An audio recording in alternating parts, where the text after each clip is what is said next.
Hello, everybody. Namaste. This is Abhina Ahir. I'm a transgender activist from India.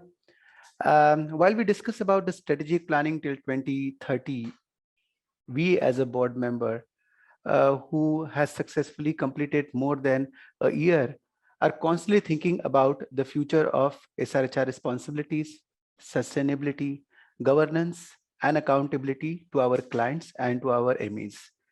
I'm also a board member of IPPF, and I would like to really welcome all of you for this discussion, which is a very, very important discussion around sex and gender diversity. As we discuss the future, we have to be more inclusive, diversified, and stronger perspective on the priorities around SRHR. This roundtable is the largest listening exercise that we are carrying spread across over a month to ensure no one is left behind. We are discussing on diverse topics to strengthen our existing response to SRHR, aligning ourselves with larger health agenda, policies, and global commitments such as sustainable development goals, which are talking about gender equality, good health, etc. Today's discussion is very important since we're going to talk about direct intersectionality associated with gender and youth agenda, which is our priority for SRHR. While we are talking about Gen Z, Gen Millennium, Gen X, others, we have to be very futuristic and inclusive towards the gender and sexuality agenda. Health is a subject matter of human rights. And when we talk about the human rights, we under SRHR wants to ensure that we provide highest quality services to our clients in stigma-free environment. We are a new IPPF, and we are committed to be a game changer leader in delivering the best SRHR services across the globe with the help of our MEs. As an observer today, I would like to contribute to the discussions. However, I'm eager to learn experiences of the panelists and the rich discussions we will be able to take forward into the discussion. I'm so happy and proud today. We are here in a big numbers and shown interest to discuss the crucial topics such as gender and sexual health under SRHR umbrella. IPPF MAs are already doing so much related to serving on young LGBTI population in their countries on SRHR agenda. There's a lot more that we can do. We need to do to make sure that we encourage cross learning, inculcate unbiased approach towards sexuality and gender, and be inclusive to the all identities who are vulnerable for SRHR work. At the end, I would just like to remind all of us that health is also a human right, and we are born with our human rights, despite of our race, culture, gender, identities, and so forth.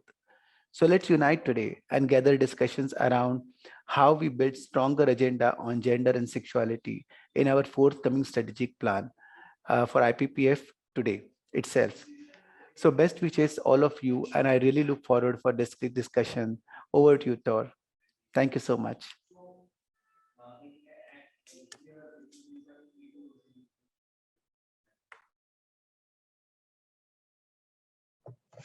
Thank you very much, Abhina, for these opening remarks. It's good to have a board member of IPPF present and active in the discussion when we are looking at how we are going to form our strategy for the next period. Welcome. My name is Tor Hugne Olsen. I'm the executive director of IPPF in Norway, called Politikks, where we also host the Sexuality and Gender Diversity Center of IPPF. So we're very happy today to have a discussion around how we can include the gender diversity, sexual orientation, etc. in our strategy. The way we've divided today's panel is that we start up with two speakers from outside the federation that can see us from the side of an LGBTI organization and tell us a bit about how they would like to see IPPF. We'll then have a short break where we will see a short film made by our Indonesian member association.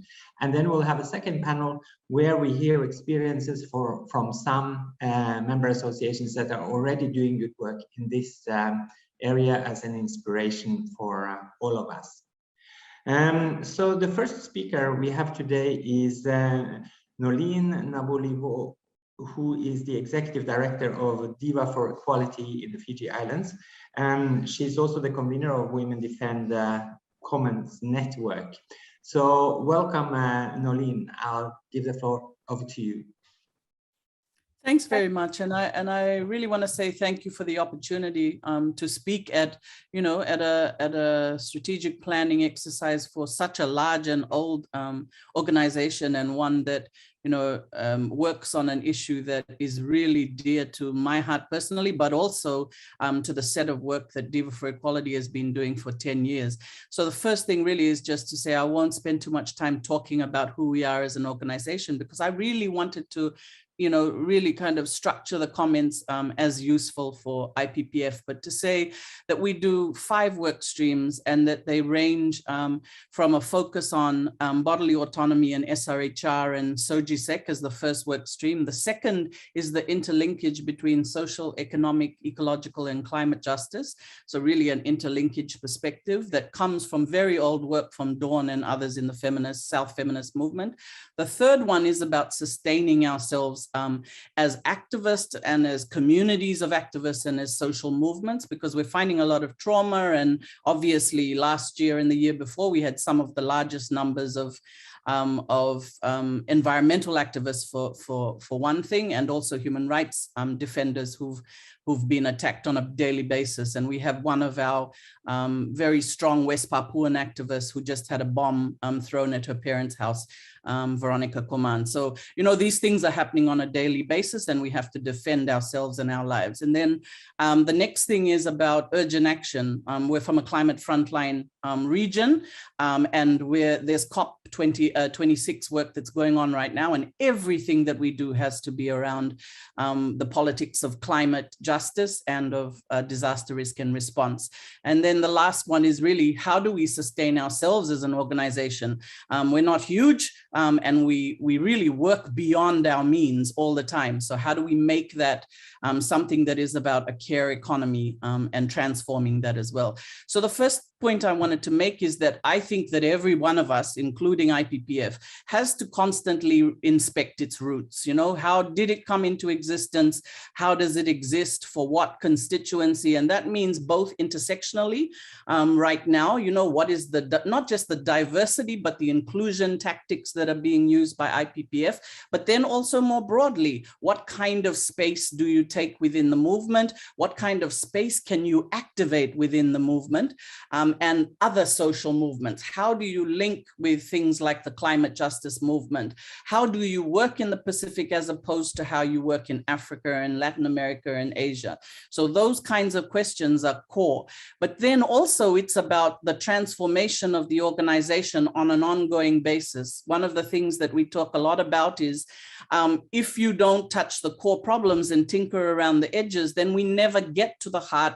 We're all a reflection of everything that's happening in the world, whether it's heteropatriarchy, whether it's racism or imperialism or climate injustice. All of these things are inbuilt into the material selves that we are as people, but also the organizations and the structures that we inhabit every day. So IPPF is part of that as well. And I think from a board level through to everyone who's working across the world, we have to constantly monitor that. We say at Diva that we have to scrub the patriarchy and we have to scrub the heteropatriarchy off us every day. That's part of our work as activists. So what does that mean? How do we do that? Many, many things, including re-examining knowledge making, reinventing it as we go along. Because if we're listening to the wrong people or the same colored people, or if the brains and the heart and the hands of the organization are different and they're apart, then over time you start to really lose trust in each other. And before you know it, people don't like and don't trust each other. And the core aims might look good, but it's really, really hard to reflect that through the structures and the process and the content of our organizations. So one of the things I wanted to say is there is a danger if one sees oneself as a service provider that we lose the momentum of being on the streets, in rallies, in advocacy campaigns, being present. Sometimes I find that IPPF may not invite groups like mine to speak, although we've been in the work for decades and we might have a solid reputation, you know, in a particular range of spaces, but it's just like our spaces don't interact. We get comfortable in our own movements and we don't make those attempts to move across that. So sometimes we stick within our comfort zones, and that's a really big mistake. So I give a concrete example.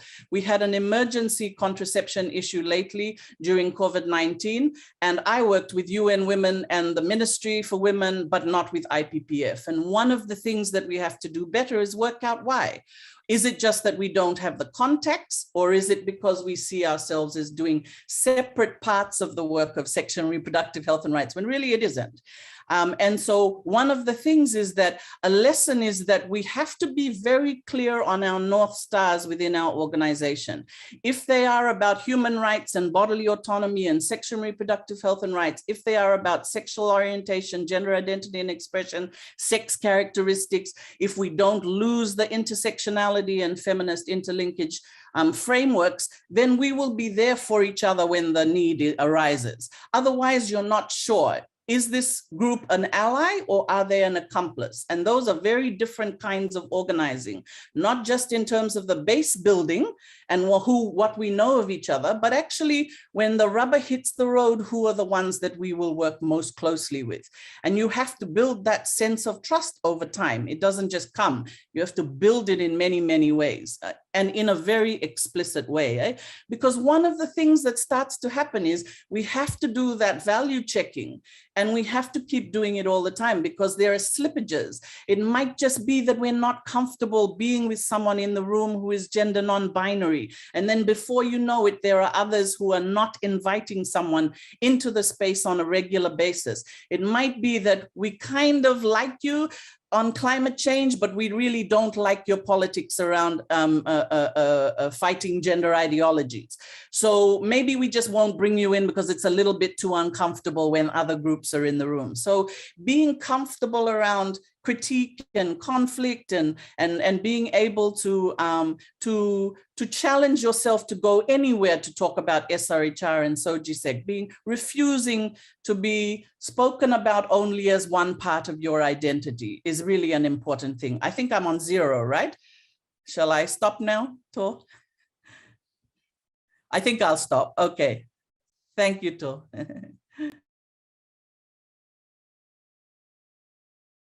Sorry, I'm forgetting to unmute here. Thank you very much, Nolene. And that was wonderful as a start of challenging from the outside. And to our audience, just remember that we have set aside some good time for questions. And so please prepare your questions, which we will take after the second speaker. And our second speaker is Ryan de Figueiredo. Sorry for pronunciations here. He is the founder and the executive director of the Equal Asia Foundation. I should say that we've had this meeting before where we had speakers from the Americas and Europe, and so that we mainly because of time zones, we do it twice. So that's why our speakers today are mainly from Asia and the Pacific. So Ryan has actually also got a history some years back when he worked at our South Asia office. So he also knows us a bit from the inside. So that's maybe the best kind of critiques you can get when there's somebody who has been there before. So please, Ryan, the floor is yours. Thanks, Thor. And well, I'm incredibly nervous because what Nolene just said resonates so deeply with me. And also what Thor alluded to, that I've had the good fortune of working for IPPF in another lifetime. Hi, everyone. It's really lovely to meet you. My name is Ryan Figueiredo. I'm from India, and I use the pronouns he, him. I'm ordinarily based out of Thailand, Bangkok, but I'm calling in from Delhi today. Let me tell you a little bit about Equal Asia Foundation and how it was founded as a response to what I think were the inadequacies of the movement to respond to certain very urgent issues in our region. We are an LGBTI think tank and innovations incubator working in the region based in Bangkok. We also have an office in Amsterdam in the Netherlands. We really work at the intersection of LGBTI inclusion in issues, what Monique spoke about, climate change, the future of work, mental health, and of course, aging and intergenerational justice. We were really founded because, like I said, we were responding to what really hasn't been working for us.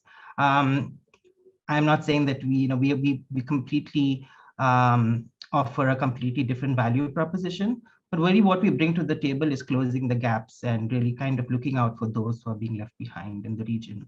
And this kind of speaks directly to the thematic areas that we focus on. And I thought it'd be interesting to kind of bring that into the conversation today and talk about what has really not been serving the LGBTI movement. And this is more like a reflection for us to look inwards as well as to look outwards, but I think sometimes we do a lot of blaming and playing victim without necessarily looking at what is structurally wrong within the movements. One of the things that I feel that we have really been bad at is really reaching out across movements, reaching across the aisle and really kind of showing solidarity with other movements. And what Nordine said is really true. If we don't show up for people, how can we expect others to show up for us? And this is really what we are seeing. And if COVID was any kind of indicator to what really was systematically wrong in the way we were approaching some of the major challenges of our time, it is this: we operate in silos. We are unable to develop vocabulary that is also important to other social justice movements, and then demonstrate solidarity, show up, hold space for our siblings in those movements. And this other thing that I think what Noreen said really sends shivers down my spine was of this queerness of our identity. We're not only LGBTI people, we are also refugees, we're also sex workers, we're also persons living with HIV, we're also people who use drugs. So, this inability to look at this, the queerness of who we are, I think, is also a problem from within. And we tend to stigmatize people who come from who historically have not had a voice and platform, and we kind of exercise what I think is the second thing that has not been working for us: our inability to decolonize ourselves. The colonists have long left us, but we have not. We are still holding on to systems of oppression and patriarchy and oppressing our own. And I think this is really problematic. And I want to kind of do a callback to my early days in IPPF, where I think this conversation around sexual diversity really happened in 2015, and it was such a steep hill to climb because there was really no agreement on why we needed to bring this into the conversation, and I really began to feel more and more alienated in IPPF. It's a different time today, but this brings us to the other problem that I face is this notion of incrementality, right? And it's, don't worry, it will happen when it happens. And I'm really struggling with convincing people in the movement of the fierce urgency of now. We do not have the time. And if, COP26 is any indicator of, how urgent the situation is, you just have to look at what is happening, in Glasgow. I think this need to kind of really tap into IPPF's origin story, which was this urgency, this fierce urgency to kind of do things now because we cannot wait for tomorrow. Many of our community members and siblings don't have the luxury of tomorrow. And this is really what we are trying to do as an organization. And we are trying to catalyze this change in the region. The other thing I want to kind of speak to is our inability to future scope, right? We're always being reactive. COVID happens, let's respond to this, let's sort out our business here. But we really have no way we don't have the mechanism, we don't have the funding, and we don't have the capacity to look at and scan the horizon and look into the future, and also imagine a future. And this LGBTI futures or SOGIAC futures is something that we don't do well. And that's because we are not embedded in the social justice movements where we are located. So we cannot see our futures if we do not participate in pro-democracy movements. We cannot look at the future if we are not looking at what are the changes in the society. And I think this is the big problem. We are so focused on the here and now that we're unable to kind of make those leaps of faith and imagination that we need to do so that we can build a resilient movement. And this applies to IPPF and all other movements as we look at it. And this brings me to what Florin was saying in the last roundtable about this need for radical collaboration. So yes, we want to show solidarity, but what does this solidarity look like? How do we radically collaborate with, whether it's other social justice movements, it's the private sector, it's the UN, or it's whoever it is that wants to be part of the solution? How do we kind of build the capacity to engage with those stakeholders to kind of co-create these solutions? That is something that is painfully absent, and is something that we really don't have the leadership to kind of push us in that direction. And so I think here I think I want to kind of call back to this need to kind of shake up the leadership. And I'm so pleased to see how people like Abina have now found themselves on the board of IPPF to really kind of rattle the system from within. And I think there's a lot of change that is happening, but I sometimes worry if it will be too little, too late. The other thing that I wanted to talk about is what are the challenges that I think we are facing, and we're going to kind of really. I think I'm also run out of time. Sorry, Ryan. Yeah, I think you might make it a bit short because we are running. Let me conclude by saying that. I think the challenges that we are faced with are seemingly unsurmountable, and it will be that way if we don't kind of radically change the way we work and the way we partner and the way we demonstrate solidarity. Over to you, Thor, and I'm sorry for running over. No, that's not a problem. Thank you very much, Ryan, and thank you for these challenges. I think you put a finger on the urgency that we face, and also described quite clearly why we have challenges as an organization, and why it is important that we manage to include these issues in an appropriate way in our next strategy. We have now set aside some time for questions. So I haven't seen any questions in the chat. You will be able to put the question in the chat or in the question box that is there. I will then maybe open the floor to the two speakers to comment on each other while we are waiting for some questions. If you have any comments on what was said. And Nolene, did you? Oh, Abina, you are wanting to comment. So yes, if I may. If I may, thank you so much, Nolene. That has been a great insight. I think we need fierce people like you. I think if you really want to create changes within the system, you have to shake the system. I don't think so the subtle change is possible. You need to really step up to go to the next level. And I hear you and I feel you, and I take this responsibility and onus to take this entire zeal to the board of members from my side.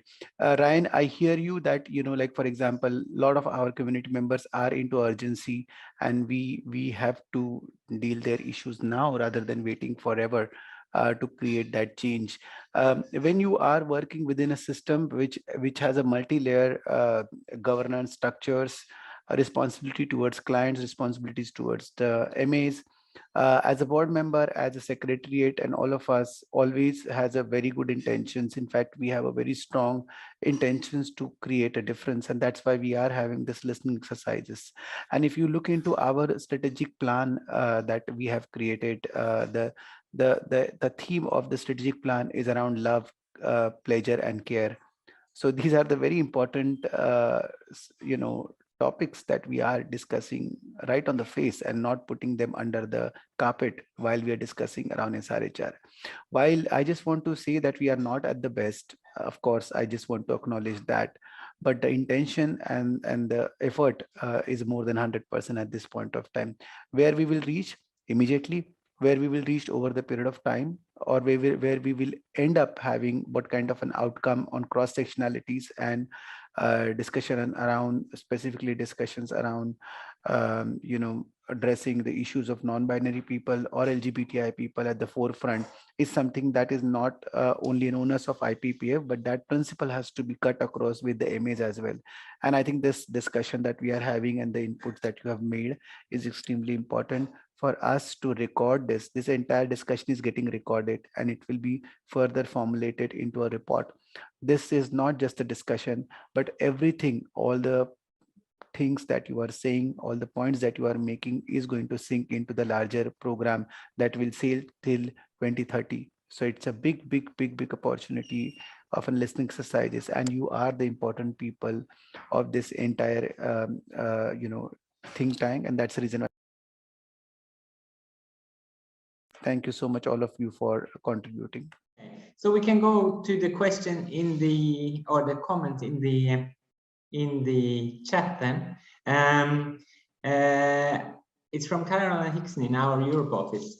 I love the concept of radical collaboration. I hope we can leave it in the new strategy. Perhaps the panel have more examples on this.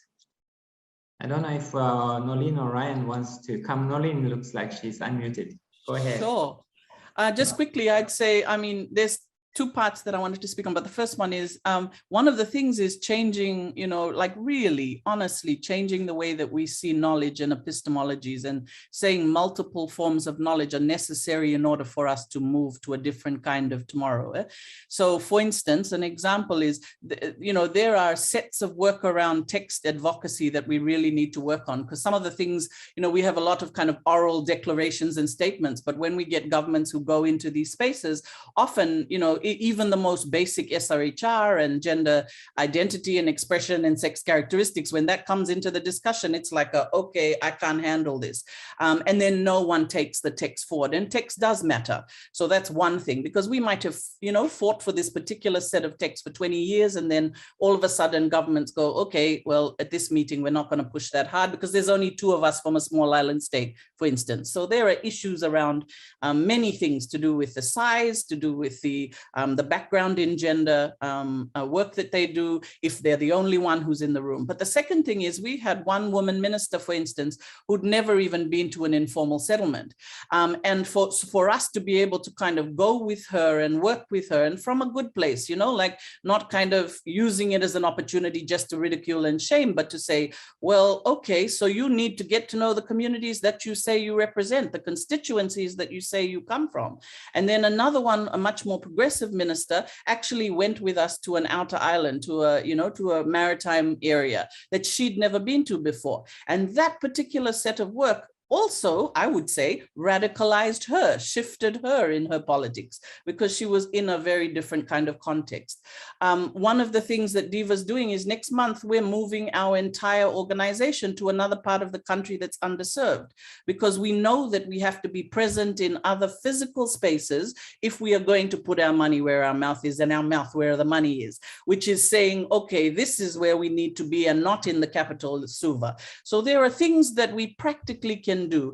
And that means that those who get cranky with us because maybe we're cranky ourselves, please don't do that, because if you're in a room of yes people, you are just getting the same kinds of answers that everybody gets. We're all getting bored and they don't work. So let's all work together on some really good strategic, effective, loving, empathic sets of work. That's radical. It doesn't have to be all angry and criticism. We always say critique, but don't destroy. If you come into a space or a process that really isn't working, then enter, but do it with care. And sometimes we'll get in the room, but then they kick us out shortly afterward. But we try and make sure that we're already trying to restructure, so it's not just about people, but it's about change that is systemic, and somebody else can step into that space. Until later on, trust me, we'll be back again. So we have to have short, medium, and long-term strategies as well. So I'll leave it at that. Thanks. Thank you very much, Nolin, for that. We have a comment here in the question from Greg Ray. Thank you everyone for the discussion. I do have a question: how to make a more inclusive federation? As Ryan says, it's fantastic to have Abina and other allies on board. SRH services need to be more attuned to the needs of diverse community. Still much to do. I think that is something we can agree on. Yes. And I think that just to say that the creation of a sexuality and gender diversity center in IPPF is hopefully the beginning of making sure that we include it in most of the spaces where we participate.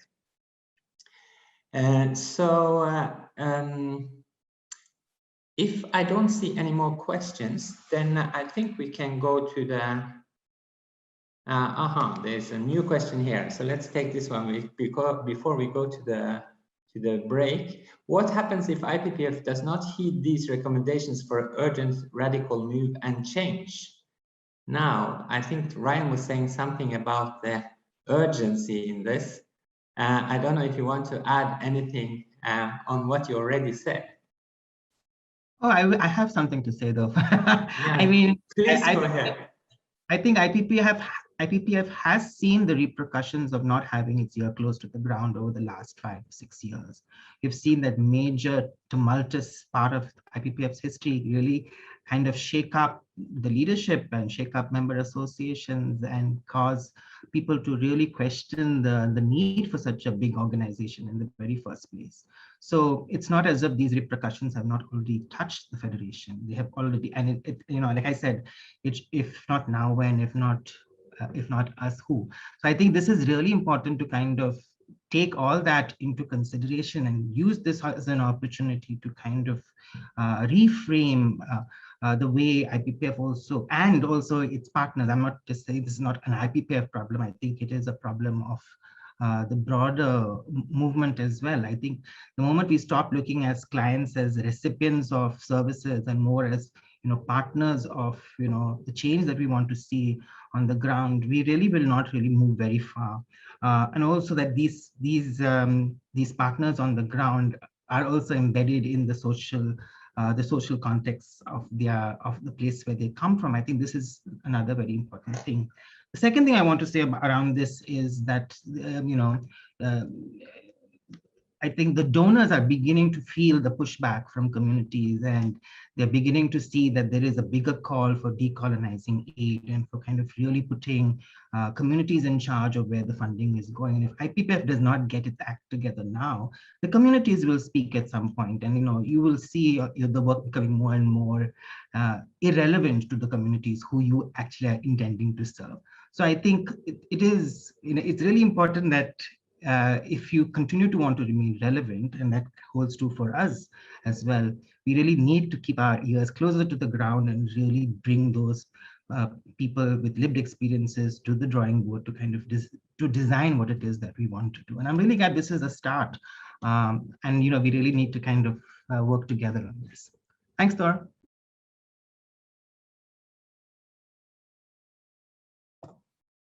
Thank you very much, Ryan, for those remarks. I think we have a couple of more minutes. So since I don't see any questions, I'll post one myself to the panel, because I appreciate very much what particularly Ryan, but also Nolene is saying about the urgency and the challenges, and in particular the realities that we have around us. However, for some of our members associations, there is a different reality as well, and that is that the challenges with repressive governments is that they risk losing the opportunity of giving the services that they already give if they become too active in the fight for the changes of laws and regulations in their countries. What would you say to an MA that is in a situation where you have 8 youth centers and three outlets for contraceptives, and that has already been in trouble with the government for their sexuality education programs, and that are threatened to be closed down if they're too active in fighting for sexual and gender diversity equality. I see both of you have your hands here, and let's start with Ryan. Yeah, I think it's a big question, but you have to be a bit short. Yeah, it is a big question, Tor, and it's something that we are challenged with every day as well. But this is the other question, right? Who are we willing to throw under the bus in order for us to kind of advance, another set of rights for somebody else? And I think this is where I think we have to broaden our understanding of what solidarity means and what it means to hold place for others. So it's a value call, really. I mean, as an organization, where do we stand? I mean, are we looking at social justice, or are we looking at advancing only our mandate? So I think this is something that we have to ask ourselves as organizations. There's no easy answer, I must admit. But if you do decide to throw someone under the bus, you will have to answer for it, because if our objective is to achieve social justice, we will also have to answer who we threw under the bus. Thank you. Nolene, do you have something to add? I mean, this is our story, and I guess that what I want to say is our story is a positive one, which is, and it's still unfolding, but the story is of a group that doesn't change who we are according to who the government is that is in place. So we've had times when, I've had governments who have, marched against us and told us we should be put on an island and we were illegal. And then we've also got a constitution now that is protecting us and we're able to move, so we've been in both places. And one of the things that we have to kind of understand is for ourselves is if our political clarity is not good inside, then it won't be outside. And people can't be safe because they're slippery. And we're always trying to fit into somebody else's agenda. And we see it all the time. And we've seen the damage that does to the HIV and AIDS movement, for instance, in our region, is that we started off with a really beautiful, radical, wonderful, inclusive movement. And it got closed down and the hegemonics got into place and it became only about certain kinds of low-hanging fruit. And we've learned our lesson on that. And so if we can't get into certain processes, we wait. And then somebody else is in there and doing that work. And one of the things we see now is we're on 4 national task forces. And one of them is on violence against women, but one of them is on gender and economics and COVID. So we are able to now work as lesbians, as openly lesbian, bisexual, trans, masculine, organizing folks and activists in a place where people said that's not possible to do. So for us, it's like saying we will keep trying to ensure that we are picking away when we have to and making the revolutionary shifts when we have to. We've trained police and we've had allies who've helped us to get in there and into the academy to train police. We've now trained academics and all staff at one of the biggest universities here, the Fiji National University.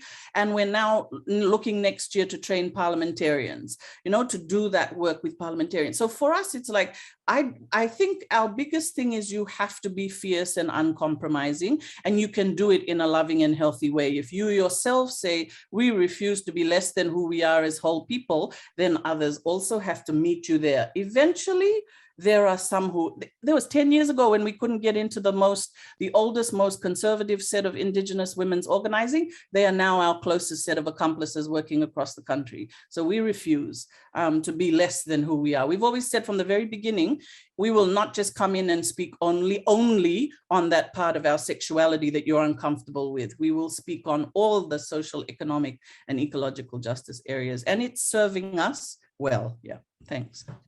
Thank you very much. That is a few foods for thought for all of us. We're now going to have a short break before we go to two examples from two very different member associations. It's Dean Tangata from the Cook Islands and it's Dr. Chivon War from Cambodia. We look forward to hearing some of the experiences that we've had as a federation. So we have a break of it's actually 8 minutes, and during that break we'll show a short film that is made by our Indonesian member association. So please enjoy and take a break, go to the toilet, get a cup of tea, whatever suits you, and then we'll see you again in 8 minutes. K-R-H-U-P ya. R-K-U-A-P. Coba ulang lagi.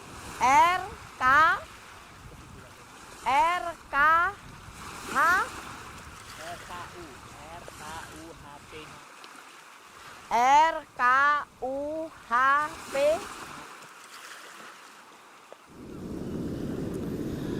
Bulan lalu aku ulang tahun. Mak masih sayang nggak sama aku? Sayang lah. Kok kalau ditanya sayang terus lah. Tapi kok kalau sayang lupa dengan ulang tahun aku telat Kemarin satu sudah, hari. Iyalah, sekali kan mamanya sibuk. Sudah teringat lah ya, ini ulang tahun Ades, Anggun. Kayak mama ucapi terlambat sehari kan apa, tapi masih ingat kan? Nggak masalah. Terus sampai sekarang masih banyak ada tetangga-tetangga yang mikir aku jelek, komentar masalah aku yang jelek dan lain sebagainya gitu. Nggak ada lagi. Nggak ada lagi? Nggak. Malah ngomong, ih hebat ya Anggun ya. Udah bisa bawa mamanya jalan-jalan kemana-mana saja, keluar kota. Kok tapi cerita sama Rizka katanya suka masih ada yang ngata-ngatain aku. Yang sebagian. Yang nggak kenal, kalau tetangga yang depan-depan udah baik, nggak pernah ngatain. Kalau tidak kan itu lebar Jambi itu. Yang di dalam tuh, yang di darat ya gelap musim-musim. Usilnya gimana? Ya anak ini waria. Tanggap mama biasa aja lah kalau sudah nerima memang anaknya waria. Biar aja orang mau ngomong apa. Aku sebel kadang-kadang orang tua kawan aku tuh yang waktu di Jambi, waktu kawan SMA juga ngomong kayak gitu kan, waria tuh bakalan berbuat baik sebaik-baik apapun bakalan masuk neraka katanya. Emangnya dia Tuhan? Kok tahu waria mau masuk neraka, mau masuk surga? Itu kan hitungan yang Allah yang di atas. Kok mau ngomong gitu? Nggak boleh. Itu namanya penghinaan. Kalau kita mau dihargai, kita juga mau menghargai semua orang gitu. Maupun dia mau waria, maupun dia mau bencong di gerani-gerani, terserah.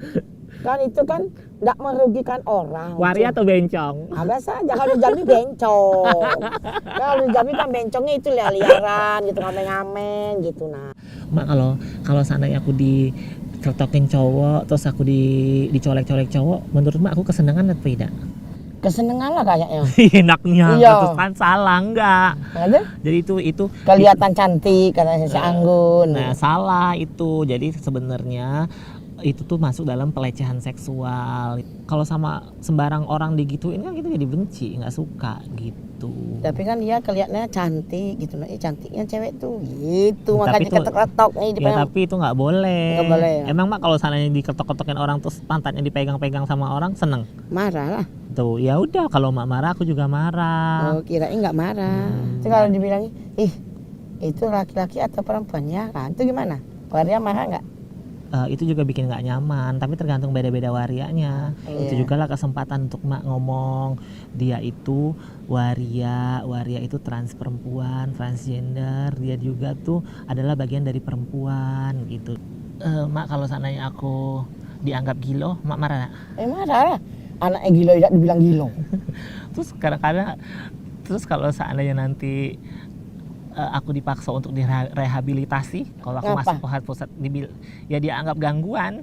Ngapain gangguan, memang dia sudah mau jadi kodrat waria kok digangguan. Gangguan itu kalau penyakit jiwa, suka amuk-amuk, stres, jalan-jalan tengah jalan, itu baru direhabilitasi gitu. Apa rehabilitasi?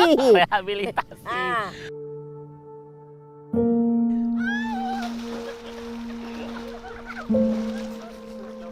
Jadi di Indonesia itu ada RKUHP, rancangan kitab hukum pidana, yang banyak banget pasal-pasal di dalamnya.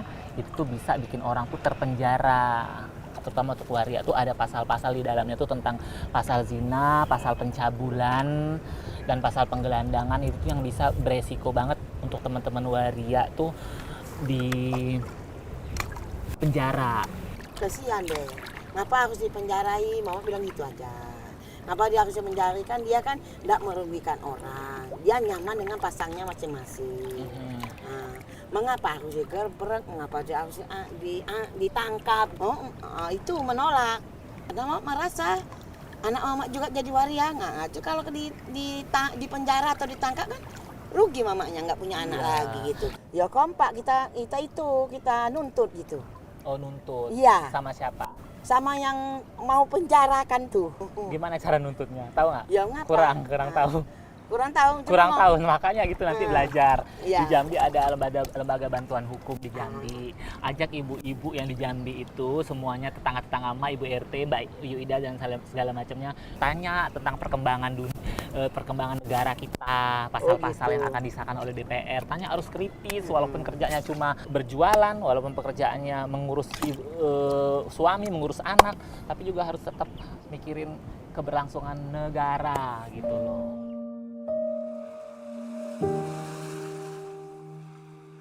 Emak ketemu waria pekerja seks kan di Taman Lawang. Iya, sedih banget gitu. Ya kesian lah, malam-malam sudah pergi mencari uang untuk bayar kosan, untuk makan. Maknya bisa mengucapkan kesian aja. Mau bantu gimana? Nah itu, kadang-kadang dikejar-kejar tuh berlari-lari gitu. Nah, duh kesiannya nasib waria. Tuh, nanti kan kasihan, nanti mereka makin tambah hidupnya. Teman-teman waria itu sebenarnya kalau ada pilihan kerjaan lain, punya otak juga kali, bekerja di jalan beresiko ya kan. Tapi kan nggak ada kerjaan lain, kerja kantor nggak bisa, pendidikan rendah dan lain sebagainya kayak gitu mak.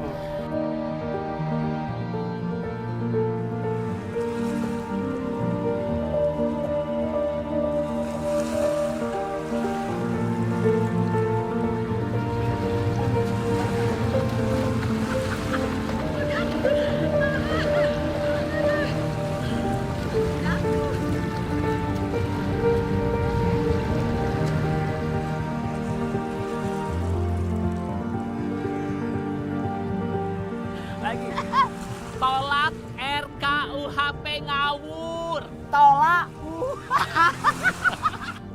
RKUHP ngawur. Tolak pasal ngawur. RKUHP.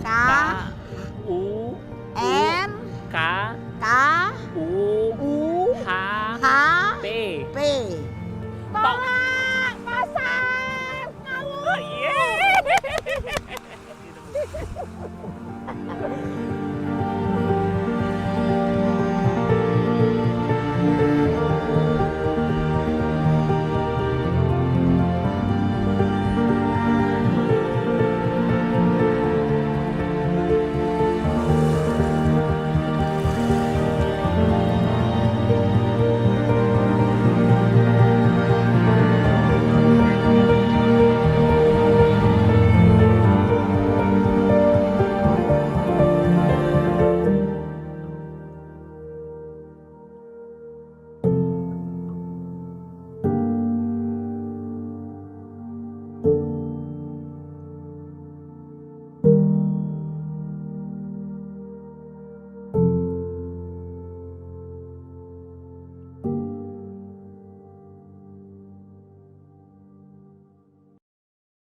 Well, I thought that was quite a nice break background It shows both challenges and opportunities and the ways that we can work forward.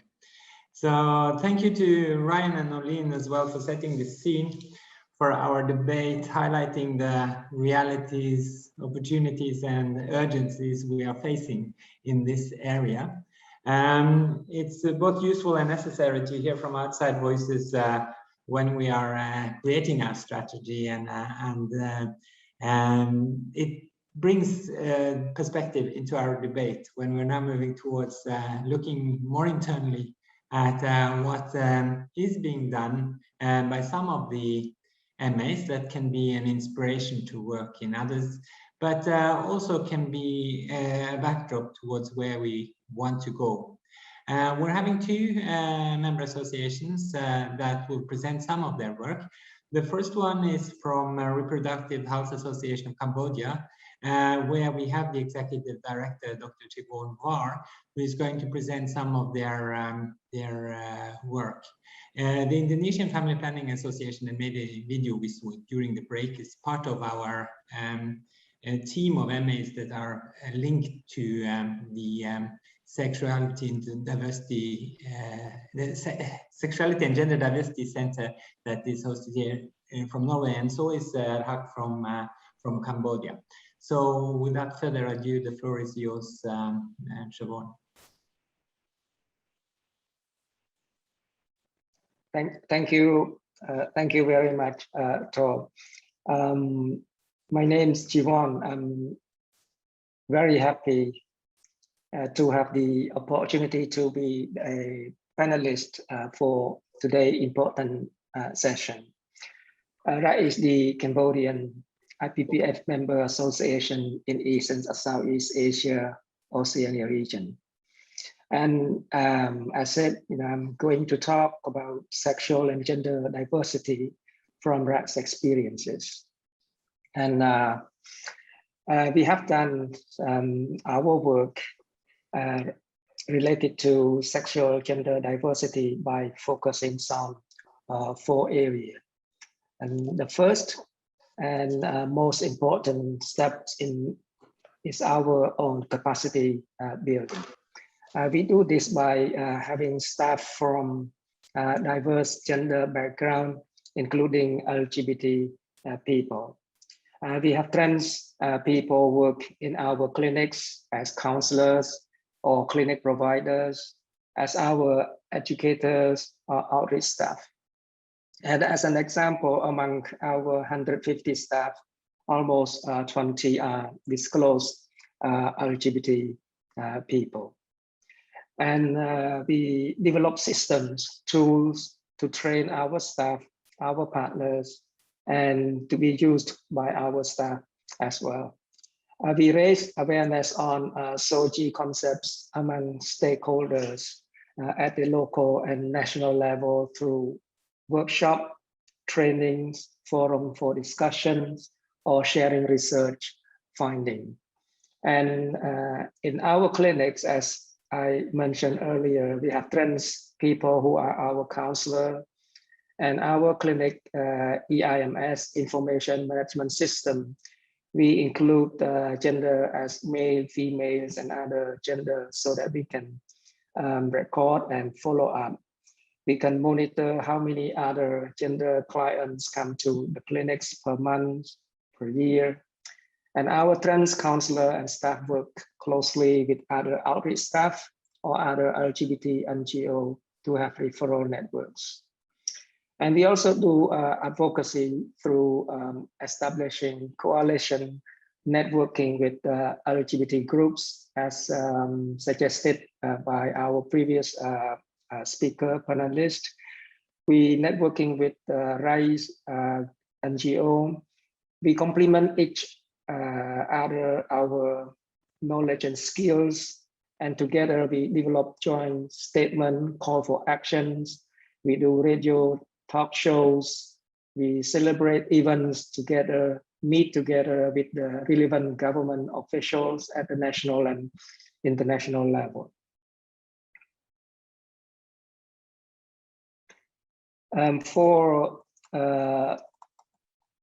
We also we started doing this work seriously from 2014.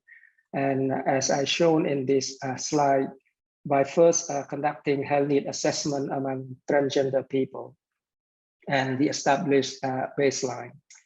From the assessment, we developed training manual to train our staff and other provider on how to provide health services for LGBT. Example, how to communicate or make conversation with LGBT client in our clinic setting, how to make LGBT client feel welcome in the clinics, and in particular on how to provide hormone services, which is highly demanded as expressed in the health need assessment.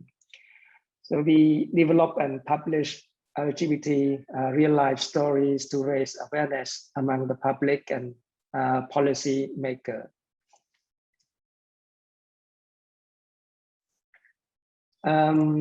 This is too small for you to see, but it's an example of our call for action. We work together with other CSOs, LGBT group, to develop this joint call for action on various issues related to the need for the LGBT people, and we celebrate together the Gay Pride Week annually.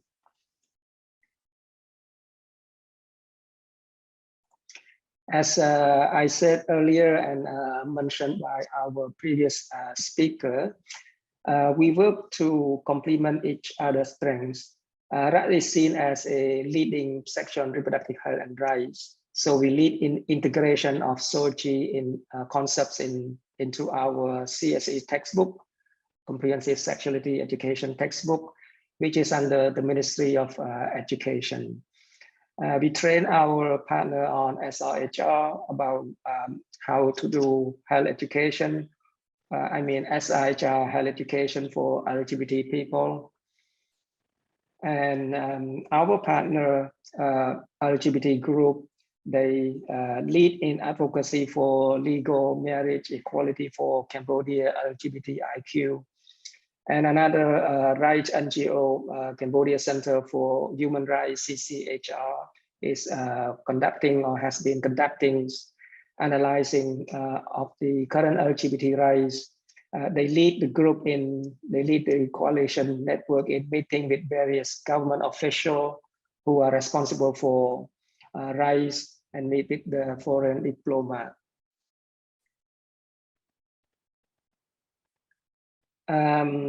We work together on universal periodic review, and in 2019, through UPR process, Cambodia government accepted 173 out of 198 recommendations.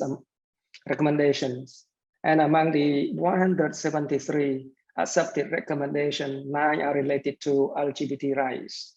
And as written in the slides, but it's too small, these are related to the right to marriage equality, the enactment of laws and policy guaranteeing non-discriminations on the basis of SOGI, and the legal gender recognition. And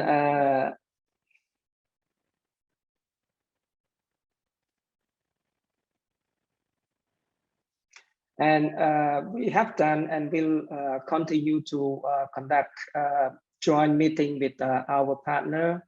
We continue to find opportunity, and as issue is emerging, we will develop joint statement to step up effort to protect the right of LGBTIQ people in Cambodia in line with the UPR recommendations accepted by the Cambodian government. And we continue to meet with all the stakeholders, join the radio live talk shows, join events to raise awareness on LGBT rights and need of sexual and reproductive health and rights among LGBT community. And we continue to advocate for SOGI concepts in CSE textbook. And we continue to develop a real life story and publish and raise awareness. And of course, we still do our core work in providing service to the LGBT community.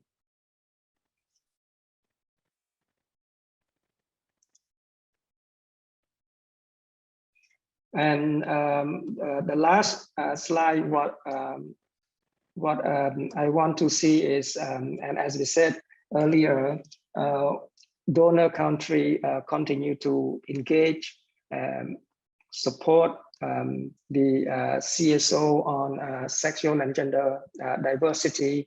And it's not a project-based, I mean, it's like an institutional support, institutional capacity building.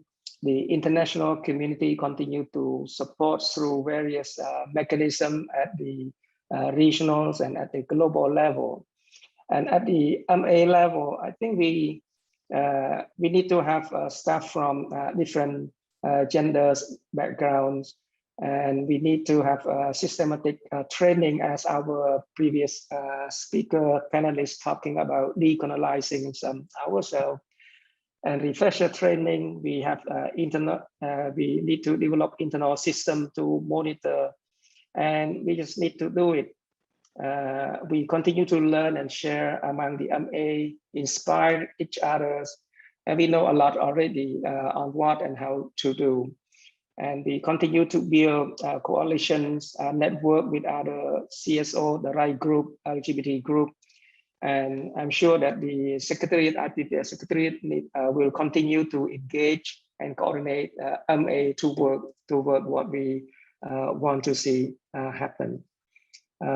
Thank you.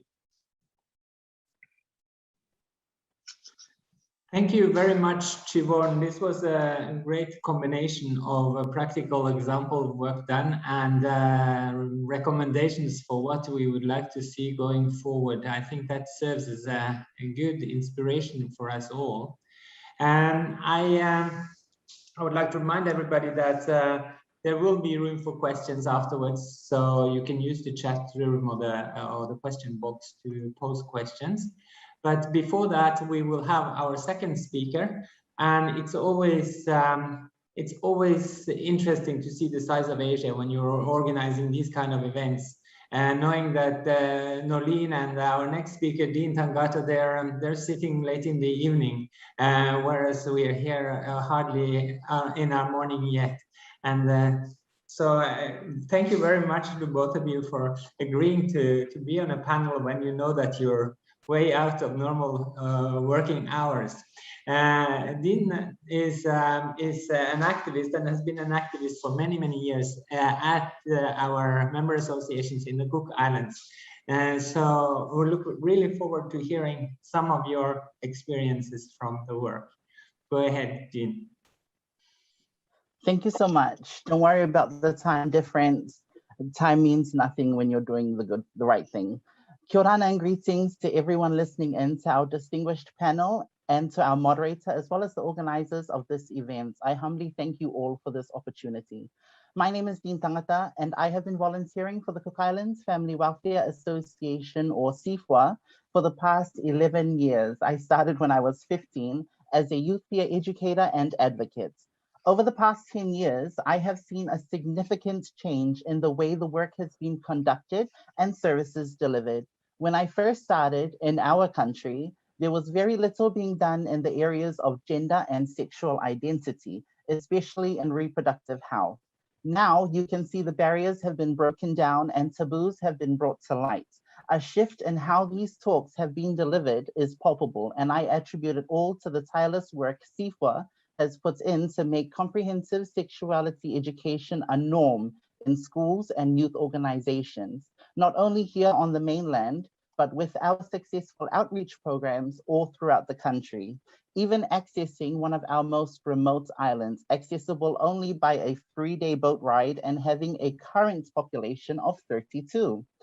Having the sexual gender diversity framework has given us the mandate to be able to focus on these issues and work even harder to advocate for this change to be possible.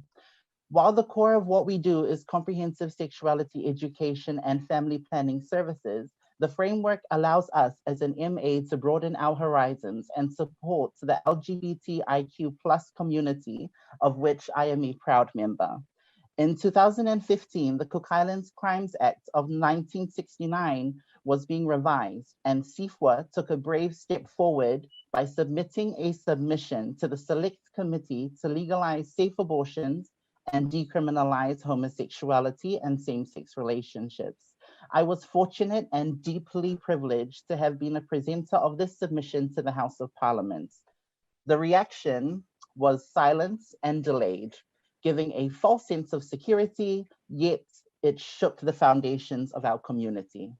I clearly remember it being a Saturday morning. I was at my favorite coffee shop at 7:30 a.m., just like every other day, waiting for my soy latte, when the front page of the local newspaper caught my attention.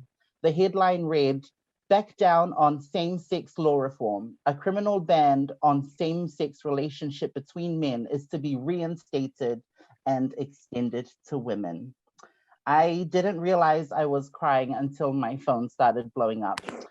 We, that is the advocates and the LGBTIQ+ community, allowed ourselves a single day, only one day, to rage and mourn the death of liberty before we hit the ground running. And little did we know, it was also the birth of a movement that would sweep our country and paint it every color of the rainbow. For from this travesty to our human rights, the Pride Cook Islands organization was born. SIFWA contributed heavily to Pride Cook Islands, providing means of consultations with the technical advisor of the Sub-Regional Office of the Pacific, SROP, securing funding that made it possible for Pride Cook Islands to host the fabulous events that it has, and turned the tides on the governments by persuading the everyday Cook Islanders that we are you. We are your retail workers. We are your teachers. We are your nurses. We are your neighbors, and we have always been here. We are not criminals, nor do we deserve to be treated as such. Our takeover was systemic. We planned and strategized, worked alongside religious groups, targeted members of parliament. Our patron is the wife to the Queen's representative. As a result, the larger communities of Cook Islands people, both in country and overseas, rallied together with us, and the Select Committee is, as of yet, from 2017 until now, 2021, unable to either pass the bill as law criminalizing homosexuality or dropping it altogether. They were not ready for us, but we were ready for them. Perhaps they expected us to roll over as they stripped us of our fundamental human rights. In the mortal words of Bianca Del Rio, "Not today, Satan." None of this would have been possible without the sexual gender diversity framework, allowing for SIFWA to become a pillar that supports the Cook Islands and all her people. The fight is not yet over, and for some of us, it will never be. But for as long as SIFWA, phenomenal teams, and their stakeholders with the backing of IPPF and other donor agencies lives and breathes, our people shall never have their fundamental human rights stripped off of them, and all young people in the Cook Islands will reach their fullest potential. Let us make what once was a dream reality. Me takira nui nui, kia manuia, and never stop fighting. Thank you. Thank you so much, Dean, for this inspiring speech. And in spite of challenges faced, I think that sounded wonderful and can be a really good inspiration. That means that we will move ahead to another round of questions. We still have quite a few minutes left. I think that also if the speakers want to comment on each other, you should feel free to do that as well. Okay, so thank you to both of our speakers. I think while we are waiting for some questions here, maybe we can ask Dean. You said in the beginning when you started as a volunteer, there was not really that much work on sexuality and gender diversity in your association. Was it easy to change that? And what would you say to others of us that are facing such a situation that you were when you started? Thank you so much for that question. Tor, is change ever easy? No, it was not. It was years and years of tireless work, putting in the effort and the time and never giving up whenever there was pushback. There were times when we were not permitted to talk on certain subjects. There were times when we were turned down as a advocate group and a youth peer educators, but that doesn't mean that we tuck tail and run. We kept trying. And now after 10 very long years, we are the ones who are being asked to come rather than us asking groups and schools to come in. People know us now. Mostly they know us as the condom people, but you know, we'll take whatever we can get. And the change has been gradual. It's started from something small, a small group of dedicated people, to a large network now. We work with other CSOs, other NGOs. We also work with the governments. We have a memorandum of understanding with the Ministry of Health. We share knowledge, we share resources, we share staff even. And none of that would have been possible if we gave up. So my advice to everybody who is also struggling with pushbacks from larger, especially in larger countries, is don't give up. Don't ever give up. Don't do it for yourself, but do it for the young people, the vulnerable populations. Do it for those who need it.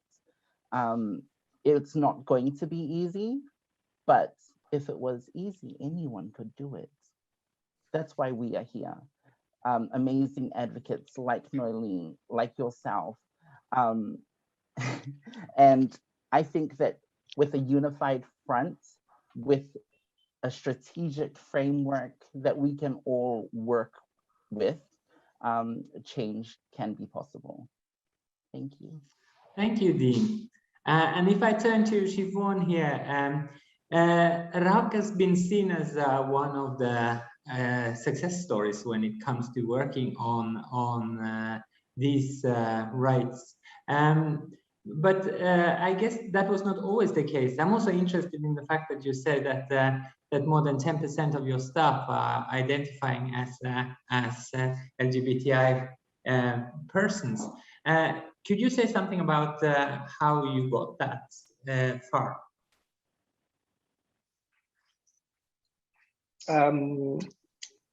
Yes, you know, for us, we understand that you know, first motivated by, you know, like how we can reach LGBT people, and as I said, you know, we've been doing this seriously, started from 2014, but it's not that new. When IPPF have been encouraging MA level to provide service to get the message out to the LGBT people. But and we have been doing this, and we know the challenge we faced if just like we have staff just presenting male and female, men and women, and the men and the women not really have that skill, or even they have skill but they don't have that trust. So I think we learning this by facing challenges. So I think that's the time we've been thinking and announcing, encouraging LGBT people. I think first come with the providing service to LGBT people, and I think to have those group coming to the clinic, we need at least, you know, LGBT staff, at least a receptionist, you know, or somebody, you know, it doesn't need to be a doctor or nurse, like a receptionist. And if those people, they have skill, then they can become a counselor, or we can recruit many of them coming from our peer educators. So first they join us as a volunteer. And of course, we train our volunteer about LGBT, about gender diversity. And we do the announcement, we encourage them. And I think that's how it gets started. And today, we this morning, I actually joined our staff training. And I asked again, because I could not believe that, there's many more and more staff disclose themselves as others gender. And this morning I asked one of our manager, Dr. Singh, like among these 30 participants, our staff, how many? He counted, almost 10. I think I'm very proud on this. And when we set our environment right, and when we nurturing the LGBT people, in that case, it's starting from volunteer, from peer educator, I think they are happy, to see their value contributing to the work that RAC have been doing. Thank you very much, Siobhan. I know we have around 20 member associations on this call, or on this roundtable listening. So if anyone wants to share their experiences shortly, that is of course also welcome. I can see that Nolene from our first panel has a comment or a question. Go ahead, Nolene. I've actually got two questions. One quickly for Dr. Va. It's very hard for us in the Pacific to move the work around comprehensive sexuality education. And I wanted to the minute that you start talking about CSE and then you're talking about gender non-binary people and we're talking about LGBTQI, I wondered, what are some of the real strategic kind of value to working in partnership between, say, a really well-known set of workers on CSE and LGBTQI groups? That's one question I have. And then to Dean, I just, this issue around kind of, we're working with some of the most, disenfranchised, but also some of the strongest and street smart activists in the LGBTQI movement. But I wanted to kind of just raise the issue because it's about strategic planning, about volunteerism, and about really valuing the knowledge and expertise within the system. Are there better ways that, that IPPF and us, everyone can do this in the system? Because I see a lot of kind of, I would call it exploitation often of volunteers who've been there for a long period of time, and it's not clear what the progression is. So it's really nice to hear Dr. Va, saying that there are progressions in the way that you can move through the system. So I just wanted to kind of raise those two questions. Thank you. Yeah. Siobhan, you want to take the first question? Thank you, Nolene, for the questions. I'm very proud for Cambodia to have this CSE under the Ministry of Education. But and of course, there's a question from others about Cambodia's success on CSE. Actually, I told, when I answer every time, I said, this CSE has a bit long history before government and society accept the CSE. We start doing this in 1997. Not that long, but for some it's long, 1997.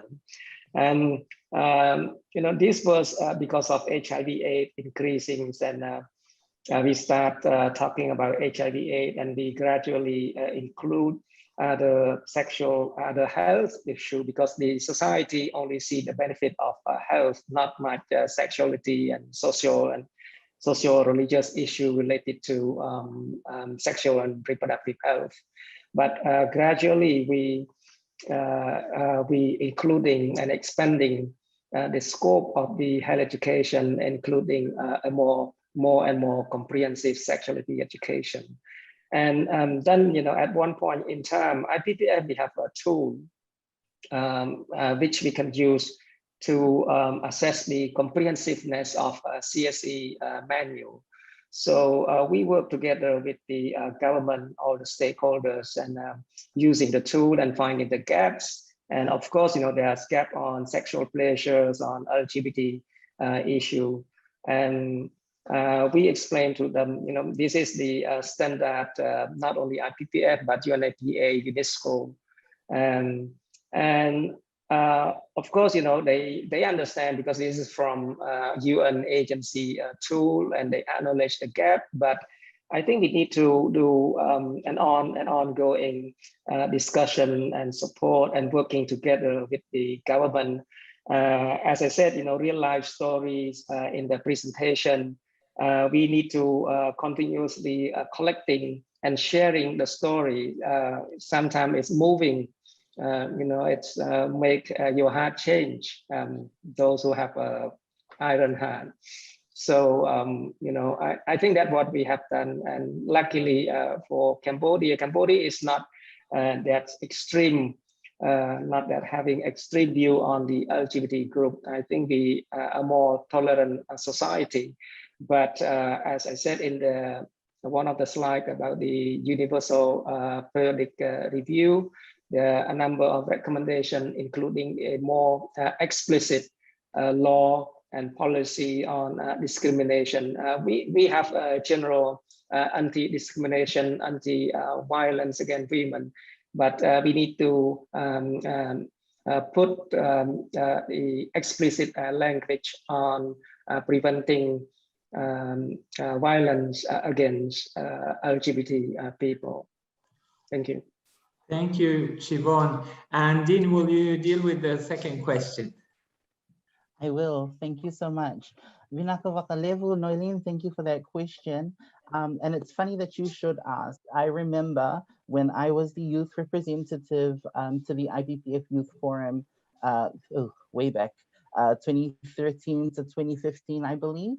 That was an issue that we did raise. And it was that there would be so much wasted knowledge once our highly experienced volunteers moved out of what was considered youth. And within our MA, we still utilize that knowledge, the skills and the experiences that they have. I'm fortunate to be so young, but that just means that I have a few more years. We are looking into mentorship. So I have sat on the governing board for the Cook Islands Family Welfare Association as the youth representative, and I've maxed out my number of terms. So I have moved on to becoming a board member. However, that just means that it becomes my responsibility to mentor and tutor the next generation of youth representatives to the governing board, as well as the next generation of representatives to the IPPF Youth Forum. It's I don't know if it's just we're getting older or our volunteers are getting much younger, but there's always a little disconnect between what they know and what we know, and trying to bridge that gap, it takes a lot of time. But like I said, our experienced volunteers and advocates, we know all the tricks of the trade, and it's just wasted knowledge once we are moved out of that youth category. I think that IPPF as a whole needs to do more to retain that knowledge, to retain that experience that they have, and build a whole new sector perhaps for them. It could just be me making my bed before I have to get out of it, but that is what I truly believe. Thank you so much for that question, and for your directness. I think we need more of that around forums like this. Thank you, Dean. I think that was quite some good ending remarks. But this is certainly not the end for us in our discussion around the strategy. Actually, this is the beginning of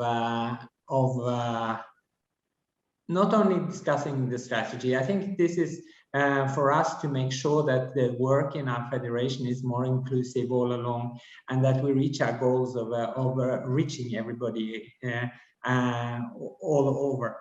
And I would like to thank all of your all of the introduction participants as well for joining us today. I certainly hope, and I also believe that we will see that this is beginning towards a very much more inclusive federation. And I feel very much that we can start our day like some of us do, or continue our day, or going to bed like some of the others will after this discussion, feeling that we have learned a lot. And at least I've been very inspired by listening to you, and I am quite certain that we're going in the wrong direction. We might not be going fast enough, but we will certainly try to.